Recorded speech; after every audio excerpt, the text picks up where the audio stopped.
speaking of systems, let's talk about a system where you don't really score that many points in a game. You score 97 points in a game. Your team does.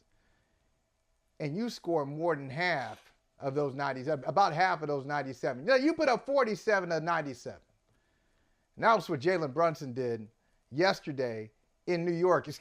Yesterday in Philly. I thought I was in New York. You thought you were in New York. Yeah, No, what? yeah. Wait a minute. Where are we? Oh, this is Philadelphia. We're in Philly. It sounded like New York. It was actually Philly. And it sounds like bing, bing, that Liberty Bell is already cracked. Bing, bing, bing. Crack it some more because you're down 1-3 from Philly's perspective. And you're actually going to the real New York facing playoff elimination. Let's hear from the Knicks and Philly, and then let's talk about the Knicks and Philly. I'm not gonna lie, this Philadelphia fan base is, I said this before, but they're very relentless and so very passionate. I mean, I'm an Eagles fan, I would know, but seeing the Knicks here and hearing the Knicks here was pretty cool, and it's awesome. Disappointing. You know, I love our fans. Think it's unfortunate, and I'm not calling them out, but it is disappointing. You know, obviously you got a lot of Knicks fans, and they're down the road and never seen it. And I've been here for 10 years.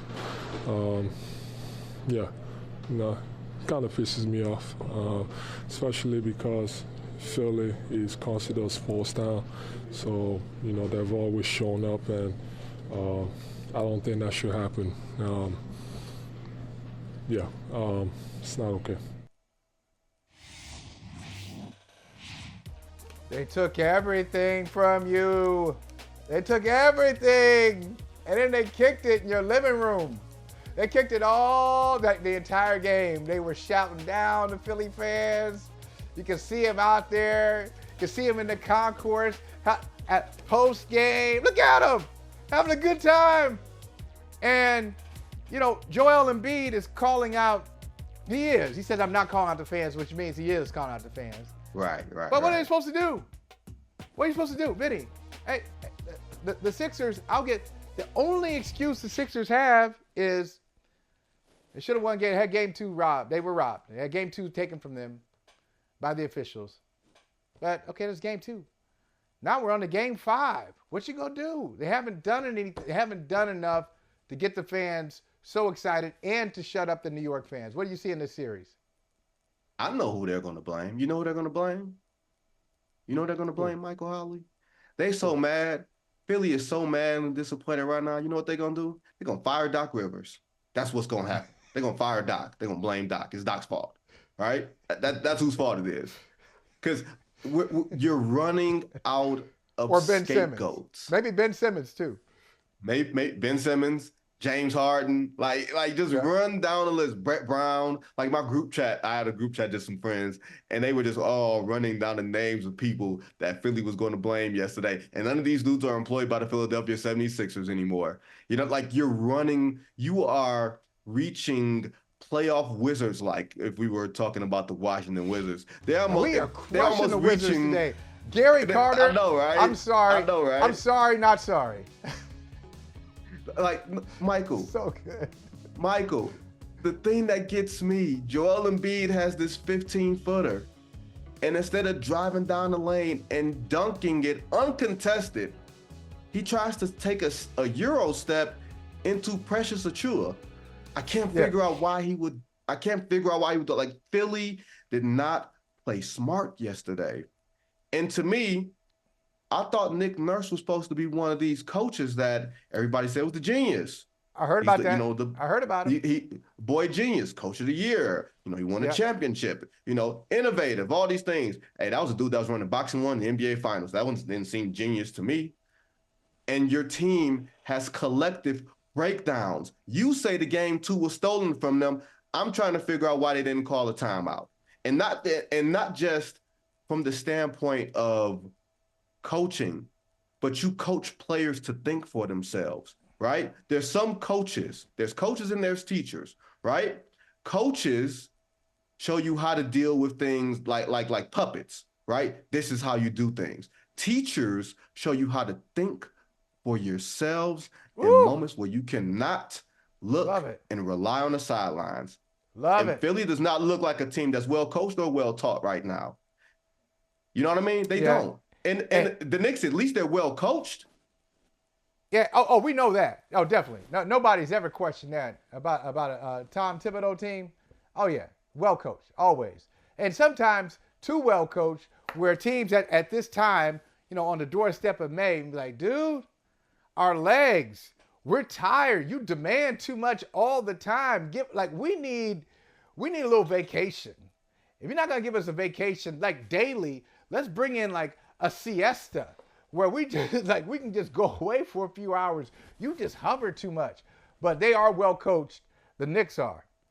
The Sixers, I'm not sure. I'm not sure what they're gonna do. I think they're gonna have to come back and do something that maybe is uncomfortable for the city collectively. You hear the MVP chants for Embiid, MVP, and then I thought they were chanting that for Jalen Brunson yesterday. I thought they were chanting that for Jalen Brunson yesterday because Knicks fans came in there and stomped on their couch. Yeah, that's what that was. Yeah, F your couch. That's what they did yesterday. Look, we've heard.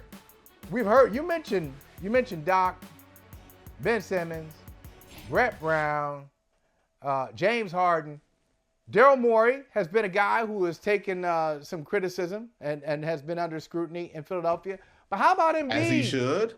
Yes. How about Embiid, though? MVP of the league. And I know there are injuries.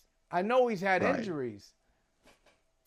My man's never been to the conference finals, though. And he did say after game 2, we're the better team. We're the better team. We'll figure this out. I don't see it happening. But by the way, help me out with this. Can I give you a homework assignment? Of course, please. Okay. I don't know if I've ever seen a stat like this in a regular season game. Josh Hart, has this ever happened? Josh Hart yesterday, 0 for 7. 0 for 7 from the field, 0 for 3 from three-point range. 17 rebounds, 5 assists, 4 points. Throwing some block shots, too. Okay? I have never seen a stat line like this from I don't know. Am I impressed?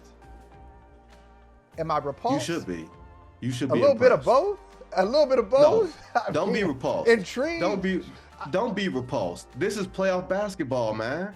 This is the amazing. Playoff basketball this is the playoff basketball that we grew up watching, Michael Holley. This is the playoff basketball that we loved because in today's game, if you can't score, you can't be on the floor. You can't if you can't score if you can't, you don't have value if you can't put the ball in the basket. And Josh Hart, who hit 4 threes in 3 straight games, which was also a Knicks record in the postseason, came up completely empty, but found himself being completely useful in a game that I hate saying the cliche, the Knicks wanted it more, because that feels like the easy thing to say when you don't really know what to say. You can't really quantify why a team beat another team. The Knicks flat out wanted it more. Like they went after rebounds. They went after loose balls. They sensed somewhere in the third quarter of that game, oh man, Philly ain't that good. Let's beat this team. They might have been down 10 and they were like, we're not playing that well, but these guys ain't that good. So I do think that there is something to, the Knicks magic and everything else. And there is something to a team being tougher than you, a team being better than you. And yeah, Embiid is hurt. No ifs, ands, or buts about it. He's out there playing gamely. I think sometimes the problem with that is because he does not have the equity from before, the equity of coming through in big-time playoff situations, you're not going to necessarily get grace here. And because it looks like you're compiling a Draymond Green-like rap sheet of being in the wrong place at the wrong time all the time in terms of limbs, arms and limbs of other players. Always. Why does this always happen to you? Right? Why always you happens. always there? Why Yeah, you always there? Why is your hand, your foot, your elbow, your knee always in the wrong place at the wrong time? Could it be you? I'm Now, not listen, saying he's dirty. I'm not saying he's dirty. but he does some dirty things. How about that? Is he a flat out dirty player? No, he does some dirty things. He does. You have to say that.